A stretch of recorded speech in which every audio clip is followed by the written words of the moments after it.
Ef það eitthvað eitt sem einkenndi allan hans feril, þá var það að hann var sigurvegari. Rétturinn formaður Sjálfstæðisflokksins. Húrra! Húrra! Húrra! Davíð var til foringja fæddur. Við getum alveg orðað það þannig. Hann var mikil skylmingamaður í pólitík. Kosturinn þá að maður gat verið anstíkilegur og fengi borga fyrir það. Maður vissi það alveg hvar maður hefðan og hann stóð alltaf við allt sem hann sagði. Ég tel víst að annað tveggja gerist.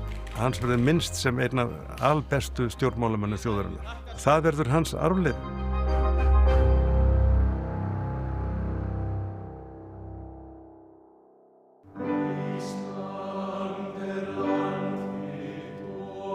Davíð Oddsson fæddist 17. janúar 1948. Hann lést 1. mars 2026 á heimili sínu í Reykjavík, nokkuð óvænt, 78 ára að aldri.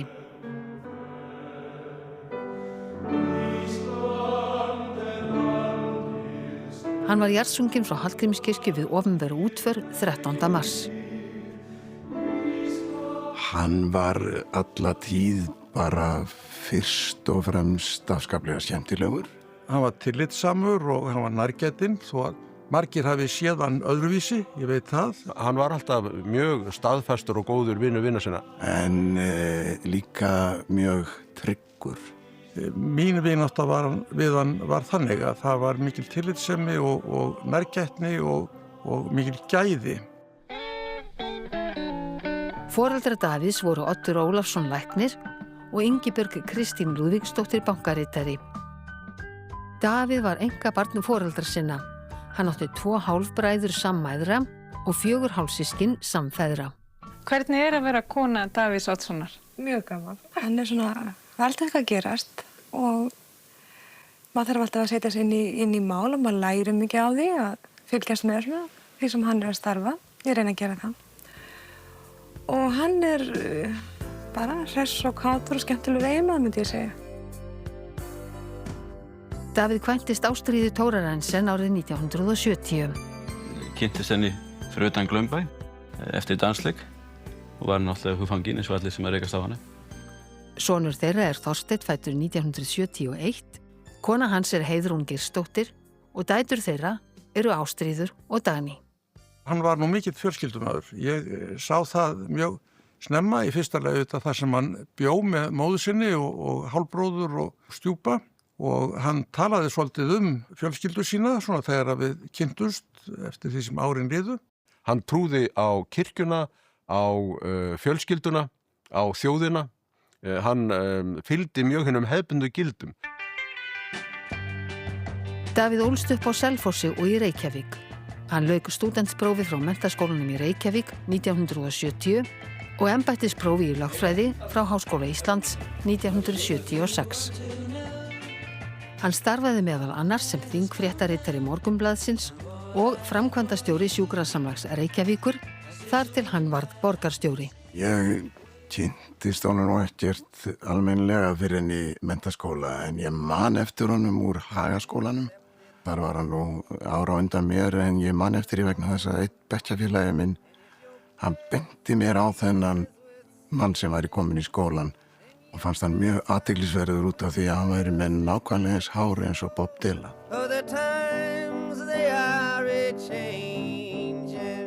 Já, við kynntumst nú strax á menntaskólaárunum árið 1970. Ég sem sagt var þeirra ánægju aðnjótandi að vinna aðeins með honum þar, en það kom strax í ljós þá hvað hann var mikill forystumaður. Davíð Oddsson var 26 ára þegar hann var kosinn í borgarstjórn Reykjavíkur árið 1974. Hann leiddi lista Sjálfstæðisflokksins í borgarstjórnarkosningunum 1982 og vann kosningasigur, fékk tæplega 53% atkvæða og varð borgarstjóri. Að fyrst og fremst þarf ég að gæta þess í mínum störfum að vera borgarstjóri Reykvíkinga allra. Og ég var svo heppin að vera í borgarstjórnarflokknum og í einhverjum nefndum og ráðum og mér fannst það mjög lærdómsríkt að sjá hvernig hann virti kjósendur, var alltaf með viðtalstíma þannig að borgarbúar gátu tala við hann. Nú, ég get nefnt sem dæmi að íbúar og íbúarsamtök hafa mjög lítið að segja stjórn borgarinnar og í þau skipti sem að þeim boðið upp á að til dæmis að kvarta eða sendir mótmæli eins og í byggingarnefnd, að þá eru þeir ekki virtir svars. Þetta þekki við ótal dæmum. Davíð var vinsæll borgarstjóri enda átti Sjálfstæðisflokkurinn undir hans forystu miklu fylgi að fagna. Okkar loforð eru fá, en þau verða efnd fram til sigurs.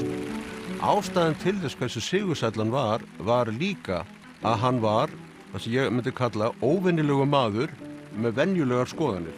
Stjórnmálamaðurinn Davíð Oddsson var náttúrulega marglaga að því hann var svo lengi. Það eiginlega ekki hægt að líkja saman manninum sem var borgarstjóri frá 82 til 91 og manninum sem var utanríkisráðherra undir lokin á ferlinum. Davíð var náttúrulega heillandi karakter og það til svo marga góðar sögur á honum og það svona gustaði á honum og það svona stór karakter sem við höfum ekki séð síðan bara Óla Thors og Jónas frá Hriflu, þannig típa sko. Í hans borgarstjóratíð þá hann líka í embætti sem var allt annars eðlis en það núna. Borgarstjórinn gat ákveðið svo margt sem myndi ekki ganga í dag.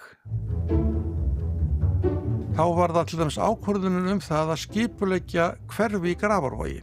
Það var gert í andstöðu við mikið af embættisfólki borgarinnar, það hafði ekki trú á þessu, að gera byggilegt hverfi, skipuleggja hverfi fyrir nokkra 10.000 manna og gera það allt tilbúið, áður heldur en væri búið að byggja eitt einasta hús þar og svona.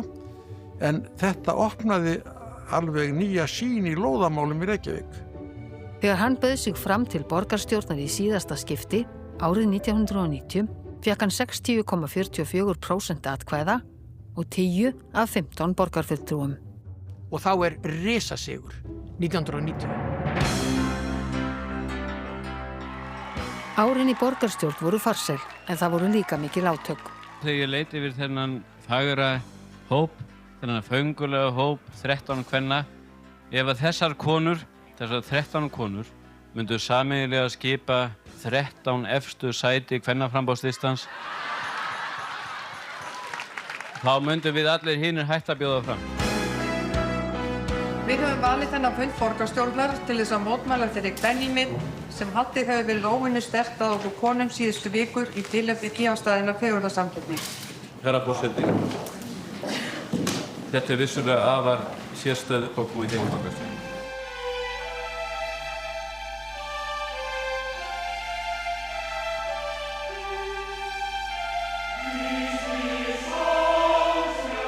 Árið 1986 var mikið dýrðir í tilefni 200 ára afmælis borgarinnar.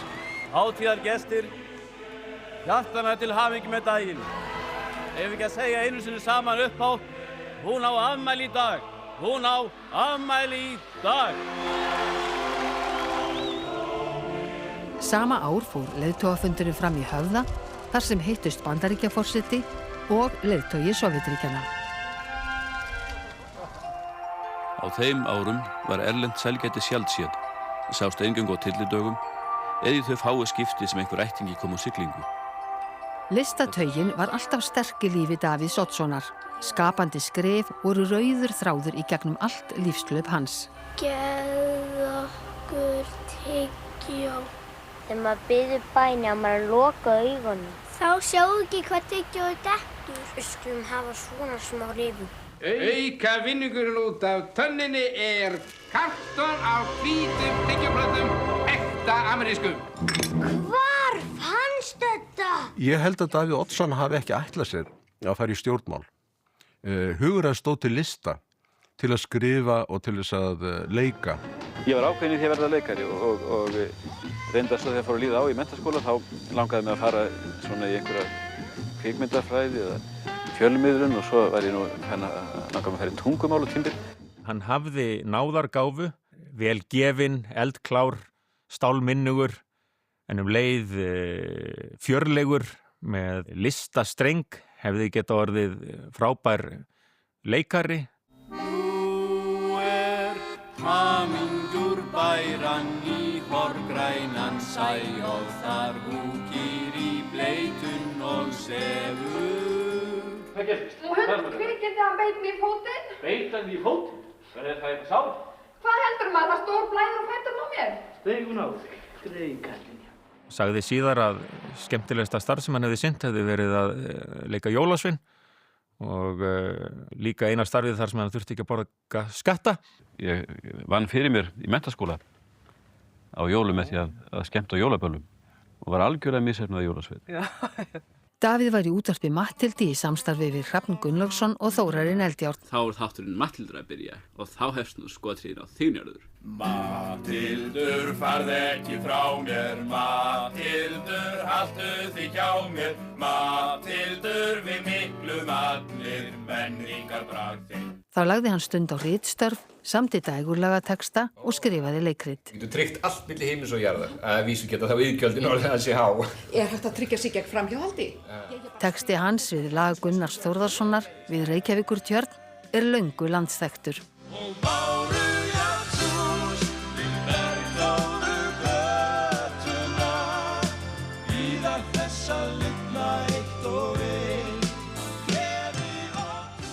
Þá stuðlaði Davíð að byggingu Ráðhússins og Perlunnar sem gekk ekki átakalaust fyrir sig, sérstaklega bygging Ráðhússins. Það er greinlegt á þeim fjölda fólk sem hér er samankomin að það er mörgum annt tjörnina í Reykjavík og umhverfi hennar. Okkar óskir eru náttúrulega þær að þetta ráðhús rísi ekki hér. Stuðningur við þessa niðurstöðu, þessa ákvörðun hefur farið vaxandi jafnt og þétt. Ég hef sjálfur lengi verið sannfærður það að þetta hús myndi fyrr eða síðar vinna hug og hjörtu Reykvíkinga. Þáverandi borgarstjóri Davíð Oddsson lagði hornsteina Ráðhús í Reykjavík 28. apríl. Vorið 1991 ákveður Davíð að bjóða sig fram til formanns Sjálfstæðisflokksins gegn Þorsteini Pálssyni, sitjandi formanni, en Davíð var þá varaformaður. Hann þorir að bjóða sig fram gegn formanni sem hyggur á endurkjör. Þetta gerir Davíð fyrstur manna í sögu þessa merka og stóra flokks. Davíð vann þá kosningu. Davíð Oddsson hlaut 733 atkvæði eða 52,8%. Hefði getað farið á hinn veginn, það var mjótt á munum og þá hefði saga Davíðs og flokksins og þjóðarinnar orðið allt önnur, en hann þorði. Þetta var í eina skipti í beinni kosningu innan Sjálfstæðisflokksins sem sitjandi formaður tapaði formannskjöri. Þessar nýju aðstæður í íslenskum stjórnmálum og reyndar í stjórnmálum á alþjóðavettvangi gefi svona frjálslyndum flokki eins og Sjálfstæðisflokkurinn er alveg ný sóknartækifæri. Og hann bað mér síðan að gefa kost á mér sem varaformaður flokksins og það kom mér satt að segja mjög á óvart. En það var svo stuttur tími frá kosningum síðan eða frá landsfundi til kosninga og stjórnarmyndunar að við eiginlega störfuðum mjög þétt saman frá þessum tíma. Frá því að hann er kjörinn formaður Sjálfstæðisflokksins og verður forsætisráðherra 1991 er hans saga á þingi nær samfelld sigur ganga. Hann myndaði sína fyrstu ríkisstjórn með Alþýðuflokknum að loknum kosningum við þegar stjórnin var til. Niðurstaðan var þessi. Ég tók upp símann og hringdi í formann framtíðarnefndar Sjálfstæðisflokksins og spurði einnar spurningar. Ert þú til í að skipta stefnu? Því að Sjálfstæðisflokkurinn var harður í andstöðu gegn EES-samningnum í stjórnarandstöðu gegn því að preppa forsætisráðherrann. Það gekk mjög greiðlega. Við myndum ríkisstjórn á 2 dögum og það var af því að ég var alveg tilbúin með stefnuskrána í vasanum. Hann gerði litlar athugasemdir við það. Það tók hann aðeins tíma að svona átta sig á þessu nýja umhverfi í þinginu og ég held að sé ekkert ósanngjarnt að segja að 2 fyrstu veturnir hans voru dálítið erfiðir. Menn var athuga það að ferill Davíðs hafði þá verið í sveitarstjórnarmálum, hann var ekki mjög vel heima í landsmálum og tilgangurinn var mjög einfaldur að tryggja það að EES-samningurinn næði fram að ganga. Á næstu misserum þá muni þessi samningur skapa okkur mjög góð skilyrði og bæta okkar lífskjör. Næstu alþingiskosningar voru 1995 þegar Sjálfstæðisflokkurinn fékk rúmlega 37% atkvæða og tapaði einu þingsæti. Davíð myndaði sína fyrstu ríkisstjórn að loknum kosningum með Framsóknarflokki og þar með hófst áralangt samstarf hans og Halldórs Ásgrímssonar. Ég tel að það hafi ríkt traust á milli þeirra og það hafi milli formannana og ég held að það hafi gert gæfi muni kannski. Hvað var það að við störfuðum svona lengi saman? En svo kemur 99. Þannig að það er í 3. kosningunum, bæði í borginni og í Alþingi þar sem hann vinnur stóra sigurinn. Segja má að Davíð Oddsson hafi verið á hátindi stjórnmálaferilsins að loknum alþingiskosningum 1999 þegar flokkurinn fékk tæplega 41% atkvæða. Ég er afskaplega glaður yfir því að við getum komast yfir 40%. Ég er mjög ánægður með það. Það er, eins og segið, það er okkar besta kosning í 25 ár. Samstarfið við Framsóknarflokkinn var endurnýjað og ríkisstjórn þeirra var með 38 þingsæta meirihluta. Og þetta segir svolítið mikið stjórnmálamanninn Davíð Oddsson. Hann er að læra leikinn, hann er að lesa þetta og hann er praktískur. Hann sér smám saman hvað þarf ég til að vinna. Þetta var í fyrsta skipti sem Samfylkingin og Vinstri græn buðu fram undir þeim nöfnum. Ég hef góðar minningar og bara almennt úr þessari ríkisstjórn. Þetta var að mínu mati náttúrulega góð ríkisstjórn og við gerðum allt og störðum lengi saman, þessi flokka, Framsókn og Sjálfstæðisflokkur. Náðum ýmsu fram. Davíð treysti sínum ráðherrum og stóð mjög vel með þeim og sínum þingmönnum. En hann gat alveg verið með athugasemdir við áherslur hjá ráðherrum til dæmis. Ef hún fannst að, ég tala honum eða væri einhver forræðishyggja eða menn þyrðu ekki að taka ákvarðanir, að þá sagði hann sína skoðun umbúðalaust. Hann kom alltaf hreint til dyrana. Vinsældir ríkisstjórnarinnar voru töluverðar en aðhaldir frá stjórnarandstöðin á Alþingi var mikið. Ætlar forsætisráðherra að fara að taka sér einhvers konar hæstaréttarvald? Ætlar hann að gerast einhver yfir dómar í landinu? Einhver Judex Optimus Maximus? Það átti til að fara í taugaránum hvað við vorum hundleiðinleg, eðlilega og óþæg. Ég hef sjálfsagt að halda mér við aga hér í þingsalnum ef það verður megin regla að þannig verður fylgst með öðrum mönnum. Ég veit að hv. þingmaður er svo grár köttur hér í ræðustólnum að öðru jafnu, en ég skal svo sannarlega halda mér til aga ef það er gert til sama við aðra menn. Þetta var mjög smátt í sniðum. En hann náði tökum á því og breytt taktík og þriðja haustið kom hann nú bara með allt aðra taktík tilbaka og það gekk miklu betur. Og það var aldrei gerst. Síðan 1999, vorið 1999 hefur það aldrei gerst. Og hvers vegna skildi það aldrei hafa gerst?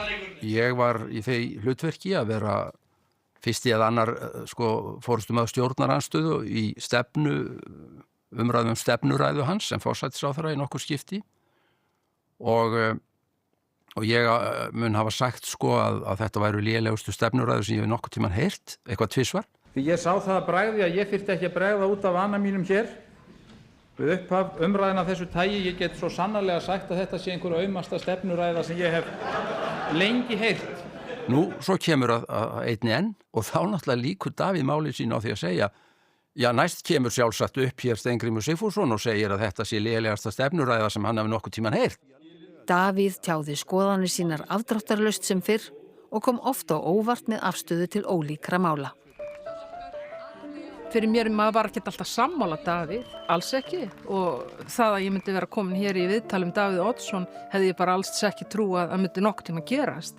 En hann fyrir mér myndi ég líka minnast hann fyrir þess að hann sýndi stuðning við réttindabaráttu homo og lesbía á Íslandi og það var kannski fyrstu var það þannig að hann setti sig ekki upp á móturhlutunum, hann tók á mót okkur með kurteisi og virðingu, hann hljópst ekki undan merkjum, hann fór ekki í felur þegar við vorum að reyna að tala við hann.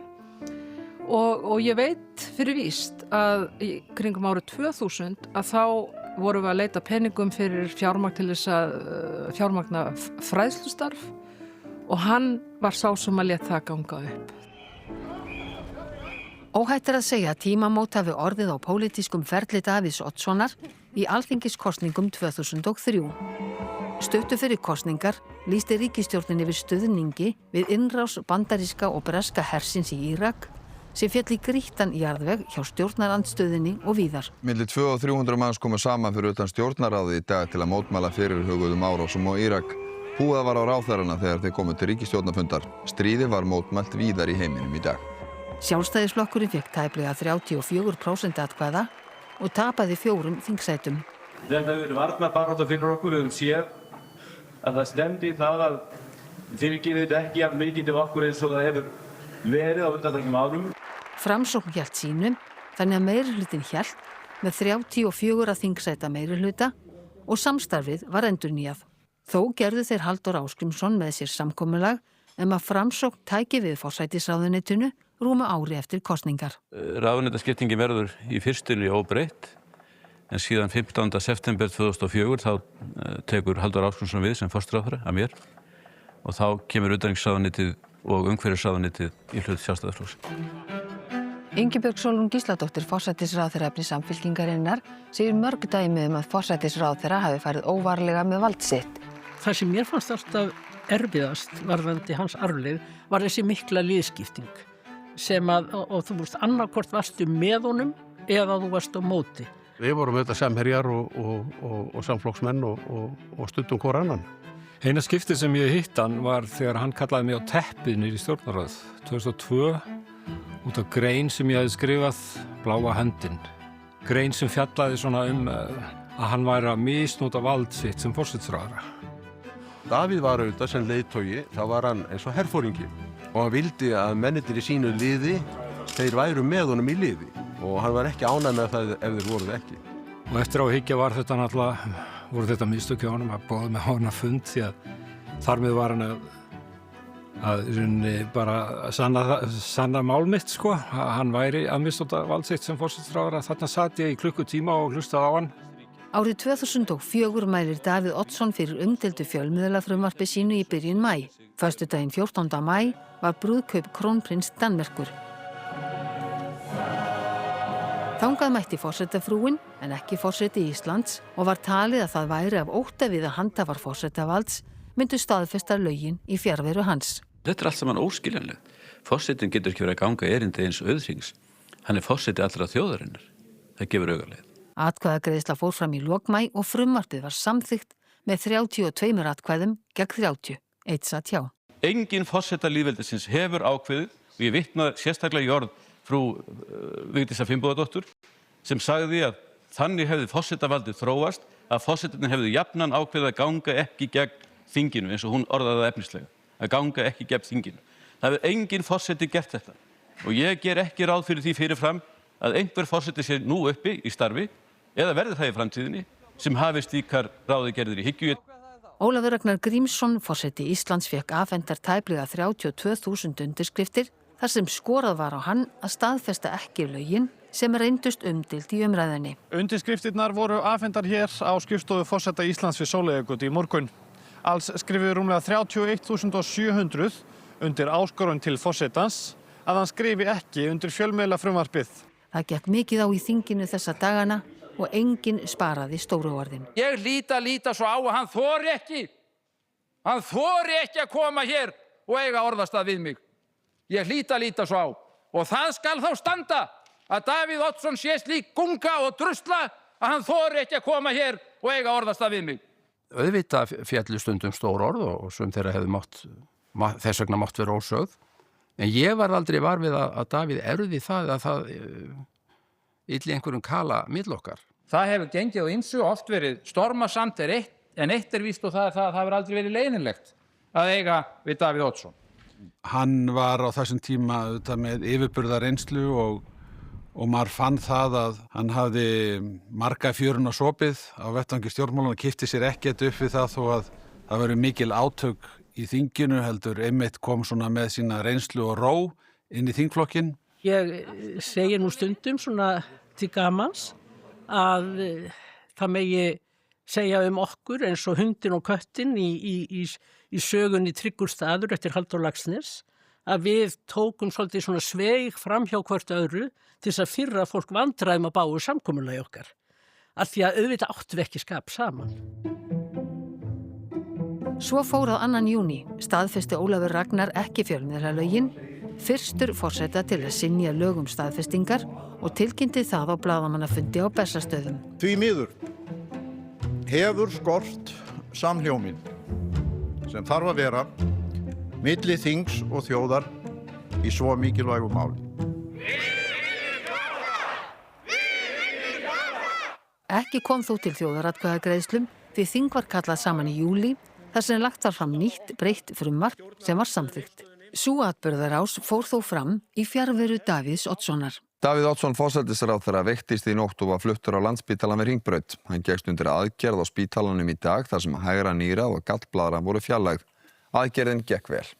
En svo veiktist hann auðvitað og varð að taka sér veikindaleyfi og það fór þá að styttast mjög í ferlinum. Læknirnir segja að batahorfur getur verið góðar. Það er allt mælt í einhverjum prósentum en maður er fegin að vera réttum megin í prósentunum en í því efni en svo veit maður aldrei. Maður er bara vonaði besta og gera sitt besta. Og eins og var samið tók Davíð við embætti utanríkisráðherra í september 2004. Ég fæ ekki lengur litla hjá þér eða hvað, það er bara opið.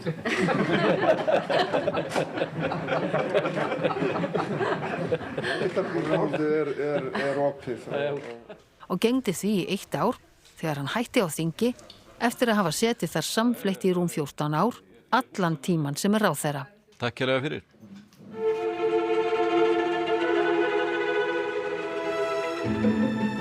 Á stjórnmálaferlinum hitti Davíð Oddsson margt af valdamesta fólki í heimi. Thank you so much, Mr. President. I'm very happy to be here, not least on the President's birthday. It's a privilege. Thank you for remembering.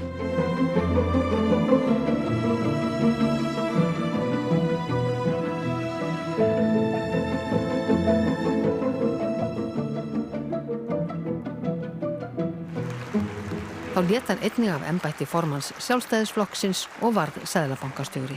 Þetta er líka gott veganesti fyrir mig með vissum hætti, vegna þess get ég núna í bókstaflegri merkingu orðsins horfið, glaður og keikur af hinu pólitíska sviði og það ger ég núna, þakka ykkur fyrir. Já, ég hef oft velt í fyrir mér, ég veit ekki hvort ég má segja það sko. Ef hann hefði nú bara hætt sem forsætisráðherra 2004 og snúið sér að öðru, þá hefði svona heildarsvipurinn á hans langa og mikla ferli orðið annar. Ég held satt að segja að hann hefði bara, sko, hann hefði verið góður ef hann hefði aldrei fengið völd, því hann kunni ekkert með völd að fara. Hann, sko, það gerðist með Davíð eins og gerist með marga stjórnmálamenn, að hann var á lengi á vettvangi. Hann lifði svolítið sjálfan sig. Davíð Oddsson var seðlabankastjóri 2005 til 2009. Mikið gekk á. Búsáhaldabyltingin, fall bankana, ríkisstjórn Geirs Haarde féll í janúar 2009. Það er niðurstaða milli okkar formanna stjórnarflokkana að þessu stjórnarsamstarfi sé lokið. Ríkisstjórn Jóhannu Sigurðardóttur tók við, hún breytti lögum þannig að í stað 3 seðlabankastjóra yrði skipaður einn. Það er algjörlega af okkar hálfu skýrt að það þarf að fara hér í ákveðna tiltekt í stjórnkerfinu og það getur ekkert beðið. Það var þannig auðvitað, hann var alltaf tiltækur. Ég gæti leita til hans ef á þurfti að halda og gerði það og allt gekk það mjög vel. En það var kannski orðið þannig að eftir öll þessi ár þá vorum við kannski orðin pínulítið þreyttir hvor á öðrum og vorum ekki í neinum daglegu samskiptum síðust árin. Það var ekki þannig. Þetta litast sko þessi eftirhruns ára tími dálítið af því að það er mikið ástand í þjóðfélaginu og það eru miklar ásakanir sem ganga manna á milli og ekki síst á pólitíska sviðinu þá vildu menn heimfæra ábyrgð á stöðinni á Sjálfstæðisflokkinn sem að fór úr ríkisstjórn árið 2009. Nýr kafli hófst eftir að Daði lét af störfum seðlabankastjóra því sama ár tók hann við sem ritstjóri Morgunblaðsins og gegndi hann því starfi til dauðadags. Davíð kom fyrst sinn sjaldan fram opinberlega en kom þó í viðtal í sjónvarpssal þegar Spaugstofan hélt upp á afmæli en það var Örn Árnason leikari sem árabil skellti sér í gervi Davíðs nánast á hverju laugardagskvöldi þegar Davíð var í stjórnmálum. Þegar ég var síðan að gera hérna þætti Spaugstofuna og hafði samband við hann, hvort hann væri nú ekki til í að koma þangað því hann var nú stór karakter í Spaugstofunni alla tíð. Þá sló hann til. Í gegnum tíðina þá Spaugstofan sí og æ að taka þig fyrir á laugardagskvöldum. Hvernig upplifðir það? Já, bara ágætlega, en endilega spurðu bara einhvern spurningum og ég skal bara svara þér. Ég ekki bara taka við, þú hefur í rauninni aldrei náð mér ennarlega.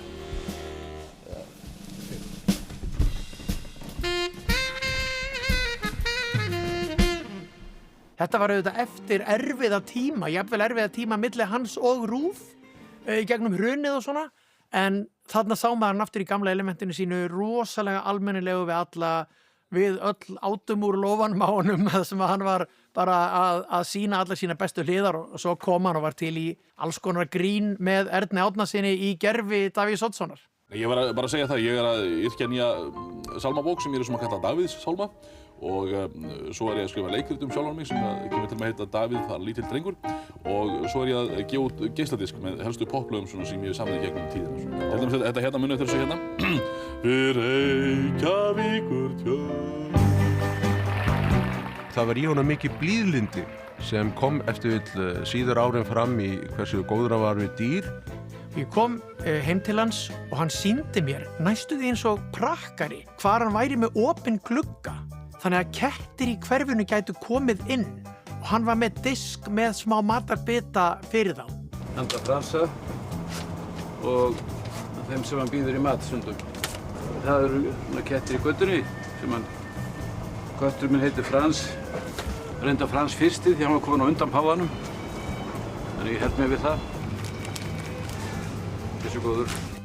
Framan af á forsætisráðherraferlinum átti hann Tanna, hundinn sinn. Ég held að hann hafi bara ekki afborið að fá sér annan hund eftir að Tanni féll frá.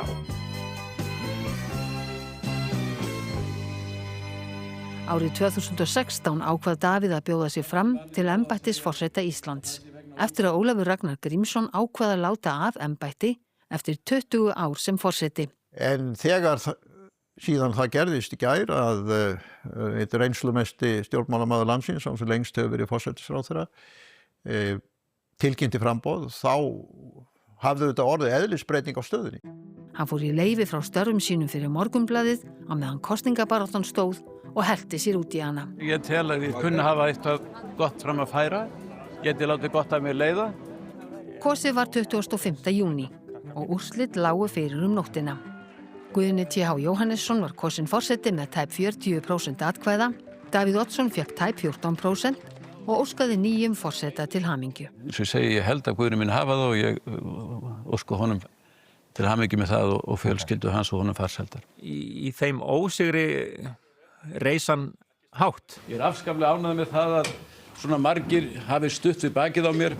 Þetta góða fólk sem hefur hvarvetna sýnt mér alúð og það kom mér aðeins svo óvart með það hvernig var svolítið búið að draga upp þá mynd af mér að allt þar til í kvöld þegar menn uppkvölduðu ég verið alveg sannkalla ljúfmenni svo ég veit ekki hvort þið sáðu hér í sjónvarpinu. Það var eiginlega niðurstaða kosninganna, ég verið eiginlega óforbetranlegt ljúfmenni og ég held þetta sjálfur rétt. Kannski var þetta forsetakjör til merkis það að hann las 21. öldina ekki eins vel og þá 20. Arfleiðin auðvitað að hann sigurvegari. Hann eitthvað mestu sigurvegari sem við höfum séð. Hann heldur völdum mjög lengi og eykur fylgi sitt til sem að líður á. Andstæðingar hans hverfa af vettvangi. Hann á sviðið. Hans arfleið verður blandinn. Annars vegar glæstir sigrar, mikil stefning, góðar sögur, hnittin tilsvör og eitthvað svona ljómi yfir Davíð. Það sem gerði hann að forystumanni var auðvitað það sem Max Weber kallaði náðarvald, sumir hafa það og aðrir ekki, karisma. Það verður auðvitað að horfa bæði á það sem vel var gert og hitt sem að það sem hann voru mislaðar hendur. Hins vegar stefnan sem hann fylgdi, sem var náttúrulega bara tómt rugl. Frjálshyggja á sterum. Hann náttúrulega skilur mikið eftir sig, þannig að hann mun ekkert gleymast svo langt frá því. Hann kom Íslandi inn í nútíman, svona mjög afgerandi hætti. Davíð var svona með óvenjulegri stjórnmálamunum sem ég kynntist á mínum langa ferli að ýmsu leyti. Almennt held ég bara hans arfleið verði það að hafa skilað af sér miklu betra landi heldur en hann tók við. Hann breytti Íslandi. Davíð Oddsson var ritstjóri Morgunblaðsins frá 2009 til dauðadags í tæp 17 ár. Eftir forsetaframboðið 2016 má segja að hann hafi varla komið opinberlega fram. Hann sinnti ritstjórastarfinu af heilum hug og skrifaði reglulega Reykjavíkurbréf þar sem hann fór ítarlega yfir stöðuna í stjórnmálum og setti í sögulegt samhengi. Davíð og Ástríður nutu þess að lifa í ró og næði í Reykjavík í nágrenni við barnabörnin.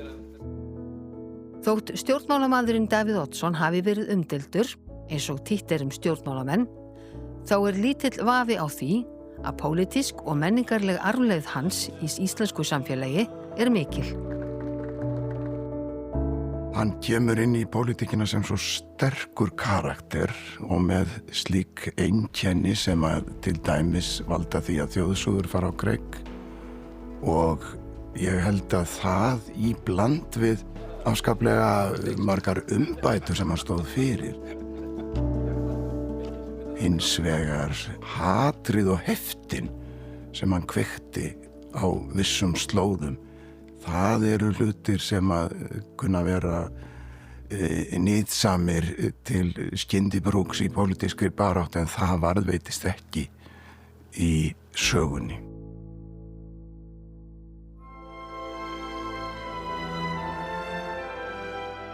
Hann unni Íslandi alla tíð. Hér leið honum best. Með friðsæl býli, ljós og ljóð, svo langt frá heimsins vígaslóð, eins og segir í ljóðinu.